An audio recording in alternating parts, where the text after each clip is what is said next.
বহুত দূর হইতে কি আইছি আবার পরে এখানে আড় বান্ধিয়া ও সামরিক কয়েকজন মানুষ দেখো না সাতারপুর মানুষ দেখতে পারো না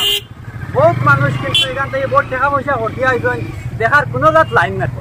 আমরা গুড়িয়া বিরক্ত হয়ে যাই আর কি এখন কিতা করতাম আর অনেক দর্শক হলো বহু দূর থেকে আপনারা কই থেকে আইছেন আমরা রামকৃষ্ণপুর থেকে আইছি রামকৃষ্ণপুর থেকে আইছেন আর আপনি কোন থেকে আইছেন আমি নিবিয়া সরাগি রংপুর থেকে আইছেন তো এখানে তো খেলা দেখতা কিতা মানছে এখন খালি খেলা তো মাঠও দেখছি না খেলার মাঠ তো দেখা দূরের কথা ভাই মানুষের মানুষ মানে খালি মানুষের মাথা ছোট মোটো জায়গা হরিয়ার কিছু মানুষে গিরিয়া রাখিছেন আর সাতারপুর মানুষে দেখা যায় না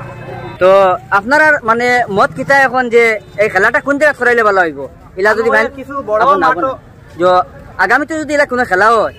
খেলা তো হইব নিশ্চয় হইব এখানে খেলা যদি কোনো খেলা হয় ফাইনাল খেলাটা কোন জায়গায় নিলে ভালো হইব আপনার মতে বড় কোনো জায়গা যেমন রামকৃষ্ণনগর আইলাকান্দি এমন বড় বড় জায়গা হইলে সব দর্শকে দেখতে পারবো খেলাটার মজা লইতে পারবো ওটাও আর কি আগামী দিনে যদি এলা কোনো খেলা হয়